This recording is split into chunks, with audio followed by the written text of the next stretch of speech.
आज चंपारण किसान मजदूर संघर्ष समिति के बुलावे पर एक दिवसीय धरना का आयोजन किया गया है तुरकोलिया अंचल पर।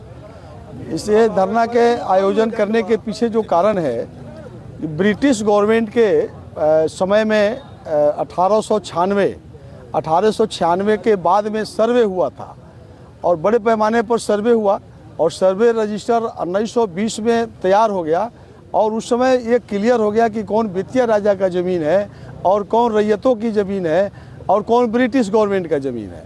लेकिन उसमें अब एक बात आ गई कि वित्तीय राजा के राजा हरेंद्र किशोर जी के देहांत के बाद में कोर्ट ऑफ वार्ड्स बना था, तो उस ज़मीन की देखरेख कोर्ट ऑफ वार्ड्स कर रही थी ब्रिटिश गवर्नमेंट के देख रेख में। तो अब तो वह ज़मीन जो वित्तीय राज की थी, अब ब्रिटिश गवर्नमेंट देखा कि इस ज़मीन को कौन जोताबाद करेगा, तो उन्होंने बिहार के कोने कोने में किसानों को आमंत्रित किया। तो लाखों किसान यहाँ आए और अपने अपने हिसाब से वित्तीय राज के जो यहाँ मैनेजर लोग थे, उन लोगों से पट्टा के आधार पर, बिक्री के आधार पर, जमीन के आधार पर कई प्रकार से ज़मीनों को हासिल किए और हासिल ही नहीं किए, ब्रिटिश गवर्नमेंट ने उस पर जमाबंदी कायम कर दिया और मालगुजारी लेने लगा। उसके बाद में परमपिता महात्मा गांधी आए, आज़ादी की लड़ाई सब लोग जानते हैं, देश आज़ाद हो गया। आज़ादी के बाद में जो भारत की कानून बन गई 1950 में, एक बुझारत कानून आया। उसके हिसाब से श्री कृष्ण सिंह बिहार के मुख्यमंत्री थे, उन्होंने प्रचार प्रसार करवाया कि जो ब्रिटिश गवर्नमेंट के समय में बेतिया राज के जो भी किसान ज़मीन जोताबाद कर रहे हैं, वो लोग अपना अपना ले आकर के कागज़ दिखाइए कि जो आप रसीद काटते थे। सब लोगों ने दिखाया और फिर से एक बार बिहार सरकार रजिस्टर 2 में उन किसानों के नाम को दर्ज करके रैयत घोषित कर दिया 1956 में। 1956 से हम लोग सब लोग रैयत घोषित हो गए। शांतिपूर्वक सबको बेचना खरीदना, बेटी की शादी हो, दुख सुख में कितना बार बेचाया, कितना बार खरीदाया। हम लोग आ रहे थे, एकाएक जो है बिहार सरकार के किसान यहाँ अखबारों में पढ़ा कि 15,000 एकड़ ज़मीन जो है बिहार सरकार जो है वित्तीय राज की प्रॉपर्टी को सरकारी घोषित कर दिया। तो उसके बाद में हम लोग को बेचैनी हुई। हम लोगों ने जब इसका अध्ययन किया तो बेतिया राज की कुल प्रॉपर्टी 1,15,000 एकड़ है, जिसमें से 15,000 एकड़ जो है वो कह रहे हैं कि सरकारी घोषित हो गई।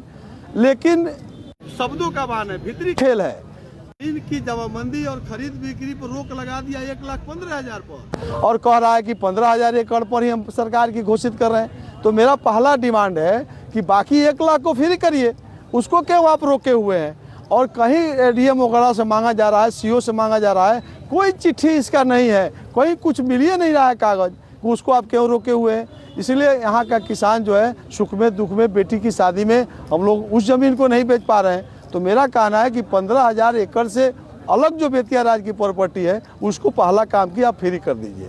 दूसरा जो 15,000 एकड़ है, उसमें भी लाल बहादुर शास्त्री जब देश के प्रधानमंत्री थे तो एक कानून बन गया, एडवर्स पोजीशन 30 साल जो ज़मीन जोताबाद करेगा उसकी जमाबंदी नहीं रद्द की जा सकती है। और दूसरा उन्होंने कानून लाया कि बहुत मालिक मजरुआ और मजरुआ ज़मीन देश में पड़ा हुआ है, तो उसको भी भूमिगत पर्चा के रूप में किसानों को बांट दिया जाए, और नहीं तो ज़मीन बंजर हो जाएगा। क्या मांग है आप लोग? तो यही मांग है। तो अब उस धरना का उद्देश्य है कि 1 लाख एकड़ जो ज़मीन किसानों को जो रोक सूची से बाहर होना चाहिए, उस पर क्यों रोक सूची लगाया गया है? आप 15,000 एकड़ पर लगाए हैं, पहले उसको रोकिए, लेकिन बाकी को तो फ्री कर दीजिए। एक डिमांड ये है। लेकिन 15,000 एकड़ में भी हमारा ये है कि 70-71 में उसकी भी जमाबंदी कायम है, उसको आप किस आधार पर रद्द कर दिए? ना कोई सूचना दे रहे हैं, ना कोई नोटिस दे रहा है, ना कहीं कोई आप प्रचार प्रसार करवा रहे हैं। ये तो काला कानून हो गया ना। इसलिए और सुप्रीम कोर्ट की फैसला भी है कि 55 साल यदि किसी जमीन का रसीद कोई भी किसान कटा लिया है, उसको आप नहीं रद्द कर सकते।